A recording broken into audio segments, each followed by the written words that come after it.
La sortie en salle cette semaine de Pig avec l'inusable Nicolas Cage nous a donné envie de revenir, justement, sur la longue carrière de l'acteur américain en posant cette question simple, c'est qui, ou plutôt c'est quoi, au juste, Nicolas Cage? Voici notre réponse subjective en 10 petites madeleines.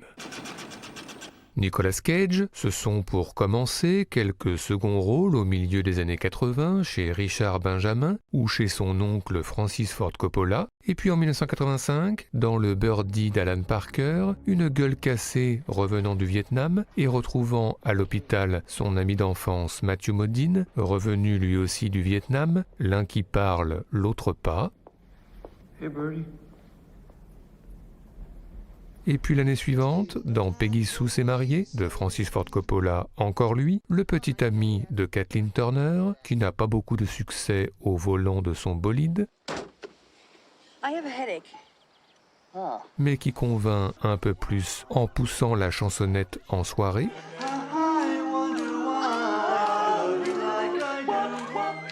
Et en vie déjantée, ou en malfrat moustachu et cheveux ébouriffés, il tombe amoureux en un flash photo d'Holly Hunter. A day I'll never forget. Puis le mariage. I do. You bet I do. Okay then. Et l'apologie d'une certaine coolitude, That was beautiful. mais aussi la découverte de l'infertilité. Et du coup, pour une relation amoureuse tumultueuse avec Cher, sous l'égide de la bohème de Puccini, à l'Opéra de New York.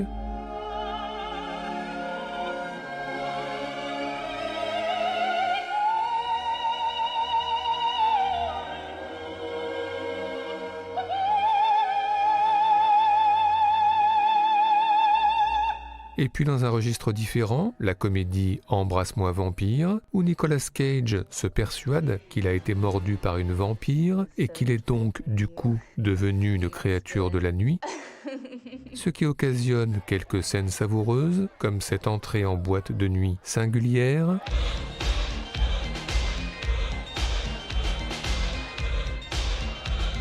ou comme cette scène de trouble identitaire face au miroir qui, d'une certaine façon, préfigure les excès à venir de Nicolas Cage. I've become a vampire. Oh God. Oh God, where am I? You're in the goddamn crapper hole, and I'm trying to take a dump, so either shut up and keep the goddamn acting lessons for home or go back to the ladies' room.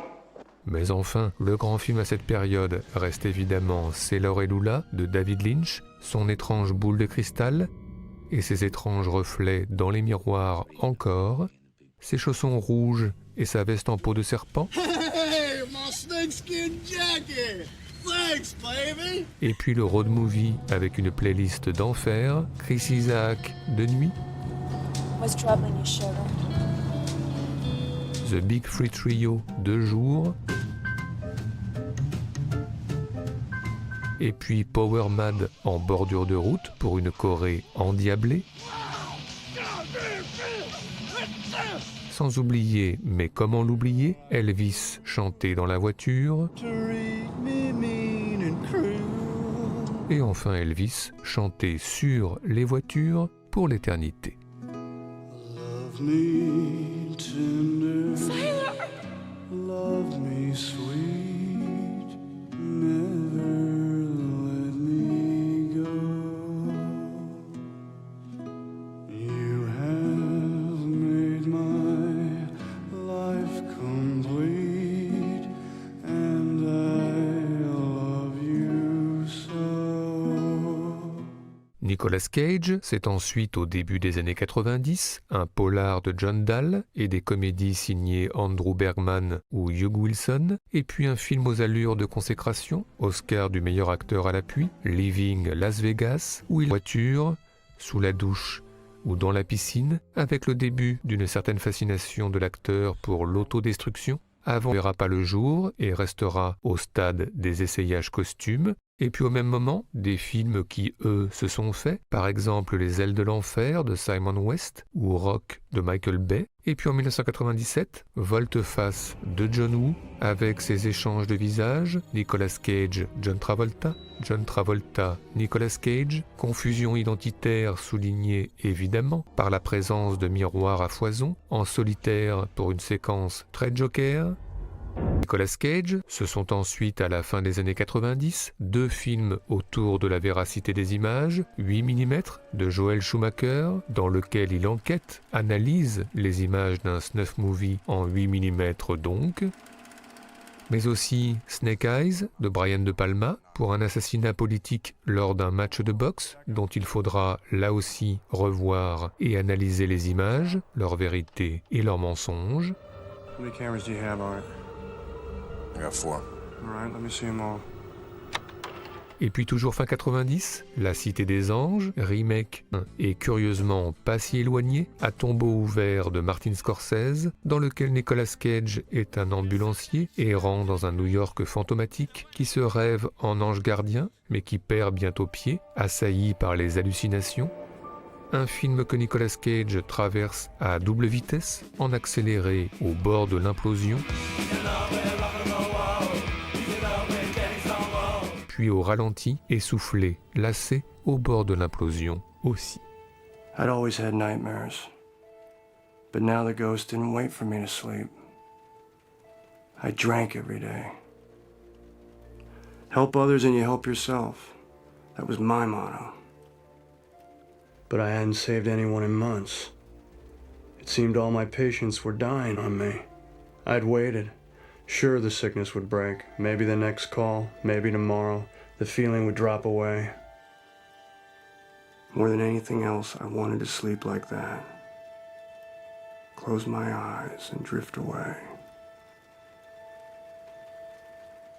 Nicolas Cage, c'est ensuite au début des années 2000, un film de course-poursuite, un ersatz d'Indiana Jones, mais aussi un film intimiste en tant que réalisateur, avec James Franco en ex-gigolo, et puis à la même période, 2 films proches, une nouvelle fois, Les Associés de Ridley Scott, où il incarne un escroc rongé par les tocs, Uno, due, tre.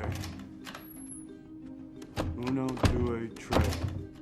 et qui va trouver un certain réconfort chez un psy, ce que leur première rencontre ne laissait pas présager.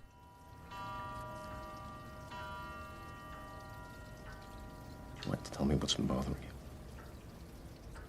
Et puis, adaptation, film méta de Spike Jonze, scénarisé par Charlie Kaufman, avec Nicolas Cage dans le rôle du scénariste Charlie Kaufman, confronté à l'angoisse de la page blanche, How to start?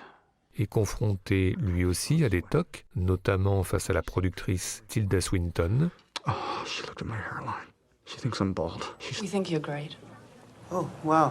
un Nicolas Cage affublé de plus d'un frère jumeau quelque peu envahissant, mais qui a quand même de bons goûts musicaux. Come on, I think about you day and night. It's only right. Come on, sing with me. To think about the one you love and hold her tight. So happy together. What the hell do you need binoculars for? Enfin, toujours à la même période, un autre sommet, Lord of War, d'Andrew Niccol, film sur le trafic d'armes, avec une ouverture célèbre, apostrophe au spectateur tout en ironie cruelle et demi-sourire glaçant. There are over 550 million firearms in worldwide circulation. That's one firearm for every 12 people on the planet. The only question is, how do we arm the other 11? Nicolas Cage, ce sont ensuite, dans la continuité des années 2000, 2 films cette fois à l'opposé. D'un côté, les excès de The Wicker Man, remake du film de Robin Hardy, où Nicolas Cage mène l'enquête sur une étrange île et qui révèle ne pas aimer visiblement les abeilles, lesquelles lui rendront au centuple. Un film où commence à pointer une dimension parodique, une certaine autodérision, et notamment dans cette scène de bagarre, ponctuée par la découverte d'un improbable costume d'ours, mais oui. Et puis au même moment, le beaucoup plus sobre The Weatherman, où il est un présentateur météo fatigué, véritable apologie du décalage, avec corps décadré, de dos en entier ou de dos à moitié, et toujours un homme perdu face à son reflet. Double Nicolas Cage, pas dans le bon cadre et pas sur le bon fond. Nervous? Et enfin, toujours au milieu des années 2000 et toujours dans un registre très différent, la rencontre importante avec Oliver Stone pour World Trade Center le 11 septembre, vécu de l'intérieur, quelques secondes avant l'effondrement. 8-1. There's something going on with Tower 2.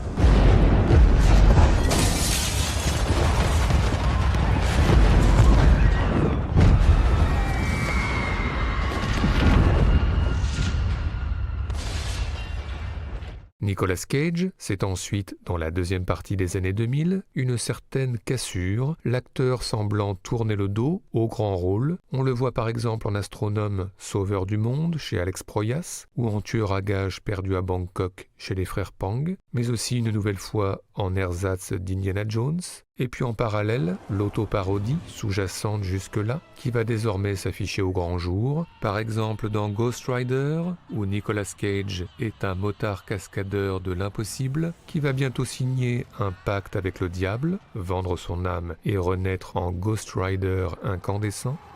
Un film, selon les propres dires de l'acteur, qui évoque métaphoriquement la nouvelle orientation de sa carrière, céder aux sirènes hollywoodiennes, vendre son âme au plus offrant, renier ses ambitions et finir par se parodier soi-même en totale roue libre.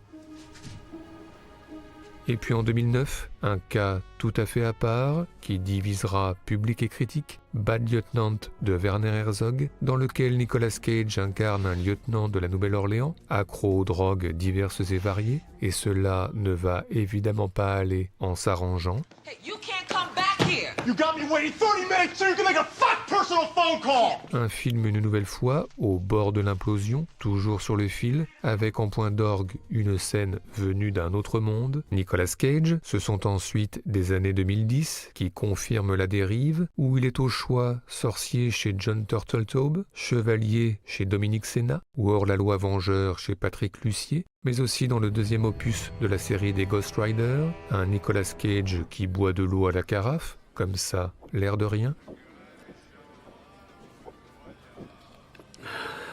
Puis qui croise avec Idriss Elba un Christophe Lambert en moine tatoué, comme ça, l'air de rien aussi.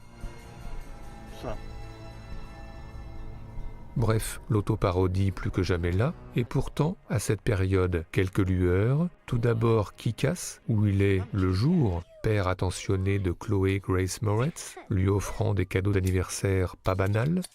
Puis la nuit venue, Big Daddy, super-héros habile. Et enfin en 2013, un grand rôle que l'on n'attendait plus, Joe de David Gordon Green, avec une première apparition symboliquement retardée, contrariée, troublée par la pluie, puis la découverte d'un nouveau look, sobre, pour un rôle de héros fatigué qui lui va si bien, mais bientôt le passé et la violence qui ressurgissent. Les troubles identitaires devant le miroir qui reviennent, et la fuite en avant qui reprend inéluctablement.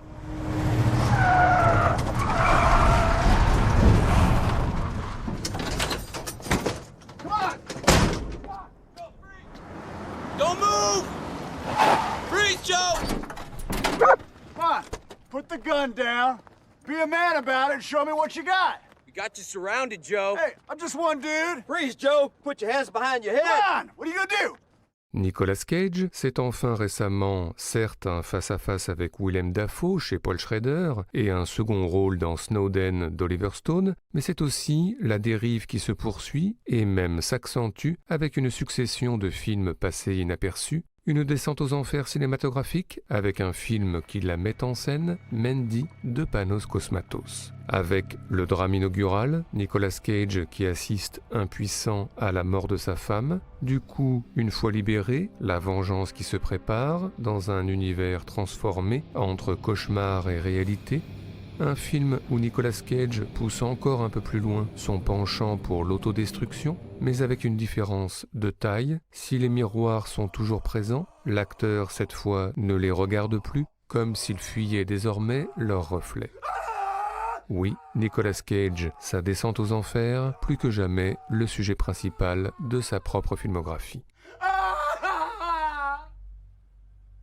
Voilà, Nicolas Cage, c'est tout cela, ce qui est évidemment beaucoup, et puis récemment, cette déclaration, à l'approche de la soixantaine, « Je suis en meilleure santé quand je travaille. J'ai besoin d'un espace positif pour exprimer mon expérience de vie, et le cinéma m'a donné ça. Alors je ne prendrai jamais ma retraite, cela ne peut pas arriver. » C'est donc acté.